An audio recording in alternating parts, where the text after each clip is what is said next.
Hello बच्चों, let's read this question. The question says a sealed box was found which stated to have contained alloy composed of equal parts by weight of two metals A and B. These metals are radioactive with half-lives of 12 years and 18 years respectively. And when the container was opened, it was found to contain 0.53 kg of A and 2.20 kg of B. The age of alloy is m into 10 plus n, then find m mine. तो इस question के अंदर हमें दे रखा है कि एक alloy है जो A एंड B मेटल से बनी है। A एंड B क्या है, रेडियो एक्टिव है, इनकी हाफ लाइफ हमें गिवन है। जब बॉक्स को ओपन किया जाता है तो हमें जो A का मास मिलता है वो कितना होता है 0.53 kg एंड जो B है वो मिलता है 2.20 kg। हमें एज जो गिवन है एलोय की वो क्या है m इंटू 10 प्लस n, तो हमें m माइनस n की वैल्यू फाइंड आउट करनी है। तो बात करते हैं की कंसेप्ट की। तो की कंसेप्ट की यदि बात की जाए तो की कंसेप्ट हमारे पास क्या रहेगा इस क्वेश्चन के लिए। हमें पता है कि हमारे पास दो रेडियो एक्टिव मेटल्स है, तो रेडियो एक्टिव मेटल्स जैसे डीके होंगी तो इनके डीके की कुछ ना कुछ रेट होगी और उस रेट के अकॉर्डिंग हमारे पास क्या रहता है, रदरफोर्ड सोडी इक्वेशन रहती है, वो हम अप्लाई करेंगे तो हमारे पास जो एज है एलोय की वो आ जाएगी। तो की कंसेप्ट के रूप में हम सबसे पहले क्या यूज करेंगे, रदरफोर्ड सोडी इक्वेशन। तो यहां मैं बात करता हूं रदरफोर्ड सोडी इक्वेशन की। रदरफोर्ड सोडी इक्वेशन, तो ये इक्वेशन हमारे पास क्या रहती है कि जो एन टी की वैल्यू है, n T is equal to N naught e to the power minus lambda t. N t हमारे पास क्या है, नंबर ऑफ एक्टिव न्यूक्लियाई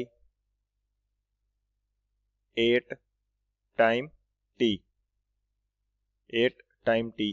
ये नंबर ऑफ एक्टिव न्यूक्लियाई हो सकते हैं, mass of active radioactive substance हो सकता है, और क्या हो सकता है कि जो concentration of active radioactive substance हो सकती है। तो यहाँ पे हम बात कर रहे हैं, हमारे पास क्वेश्चन के अंदर मास के फॉर्म में है, तो हम यहाँ पे क्या लिख सकते हैं, mass of active nuclei, mass of active radioactive substance. तो यहाँ पे हम यूज करेंगे मास of active radioactive substance, radio active substance, radio active substance eight time T. इसी तरह से जो एन नोट होगा ये हमारे पास क्या होगा, इनिशियल एक्टिव मास हो जाएगा, इनिशियल एक्टिव मास। और जो लैम्डा है हमारा ये क्या रहता है, ये होता है डीके कांस्टेंट, डीके कांस्टेंट। और टी जो है ये हमारे पास क्या रहता है, टाइम रहता है। और सेकंड की कंसेप्ट हमारे पास क्या होगा, डीके कांस्टेंट की वैल्यू किस प्रकार से फाइंड आउट करते हैं। जो डीके कांस्टेंट होता है लैम्डा, इसकी वैल्यू हमारे पास रहती है ln 2 by T half. T half जो है ये हमारे पास क्या होगा, ये होती है हाफ लाइफ। टी हाफ हमारे पास क्या है, half life of radio active substance, ये रहती है हमारे पास हाफ लाइफ। तो जब लेमडा की वैल्यू रदरफोर्ड सोडी इक्वेशन के अंदर पुट करेंगे तो हमारे पास रदरफोर्ड सोडी इक्वेशन कुछ चेंज हो जाएगी, थोड़ा चेंज इसके अंदर होगा। तो उसके बाद में ये हाफ लाइफ के रिस्पेक्ट में किस प्रकार की होगी इक्वेशन वो देख लेते हैं। तो ये इक्वेशन हमारे पास होगी n T is equal to N naught into 1/2 and इसकी पावर हमारे पास क्या आ जाएगी, टी बाई टी हाफ। ये हमारे पास हो जाएगी रदरफोर्ड सोडी इक्वेशन। तो इस इक्वेशन को हम यूज करेंगे, इस इक्वेशन को हम यूज करेंगे इस क्वेश्चन के सॉल्यूशन के लिए। तो बात करते हैं सॉल्यूशन की। सॉल्यूशन की यदि बात करें तो सॉल्यूशन के अंदर हमें जो हाफ लाइफ दी है ए की वो कितनी गिवन है, हाफ लाइफ ए की हमें गिवन है 12 इयर्स एंड जो हाफ लाइफ है बी की वो हमें कितनी गिवन है, ये हमें दे रखी है 18 इयर्स। तो यहाँ पे मैं रदरफोर्ड सोडी इक्वेशन लगाता हूँ इन दोनों के लिए। तो ये मेरे पास क्या होगा, N T is equal to N naught 1/2 T to the T by T half A के लिए हमारे पास कितना होगा, इसको मैं टी हाफ ही रहने देता हूँ। तो जब मैं लगाऊंगा इक्वेशन, तो n t active mass after t time, ये हमारे पास कितना देर का है क्वेश्चन के अंदर, कि जब बॉक्स को ओपन किया जाता है तो ए की वैल्यू होती है 0.53 kg, और ये हमारे पास क्या आ जाएगा, एन नॉट 1/2 टी हमें फाइंड आउट करना है, और टी हाफ जो है वो कितना है हमारे पास, ये है 12 ईयर्स।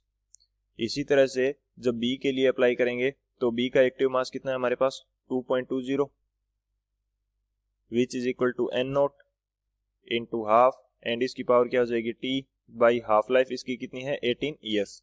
तो ये इक्वेशन दोनों हमारे पास रहेगी।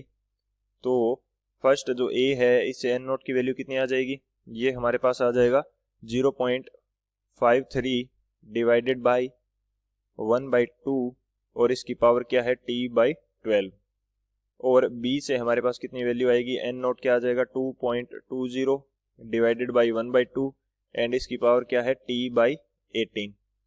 तो एन नोट दोनों क्या होंगे, इक्वल होंगे, तो इन दोनों को मैं इक्वल रख सकता हूँ।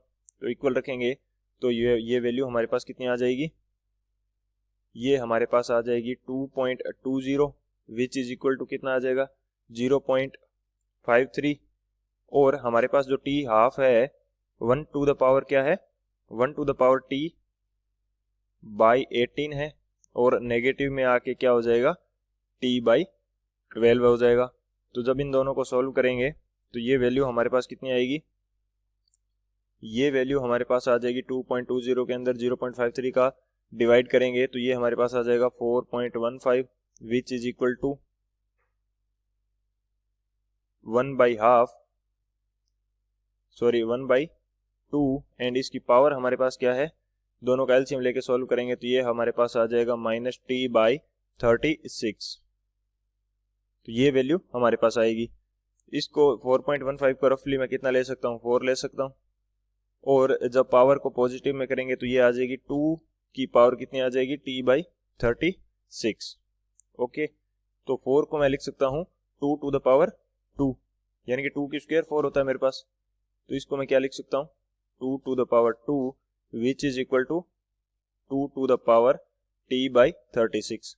तो यहाँ से t/36 की वैल्यू किसकी इक्वल आ जाएगी, 2 के, और t जो है ये हमारे पास कितना आ जाएगा 72 ईयर्स, यानी कि एज कितनी आ जाएगी उस एलॉय की, 72 ईयर्स आ जाएगी।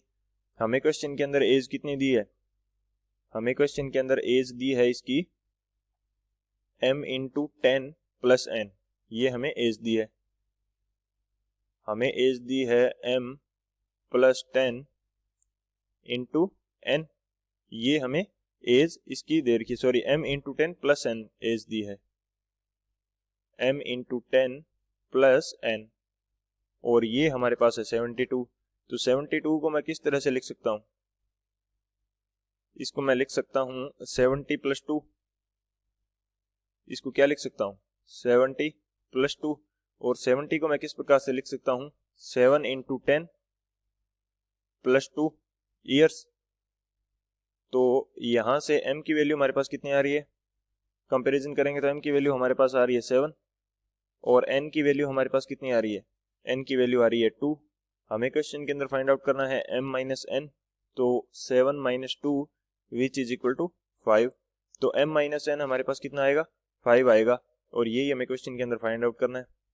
सो ये हमारा फाइनल आंसर हो जाएगा। तो फाइनल आंसर इस क्वेश्चन के लिए क्या रहेगा, m - n is equal to 5, ये हमारा फाइनल आंसर होगा। I hope you understood it well. Best of luck. Thank you.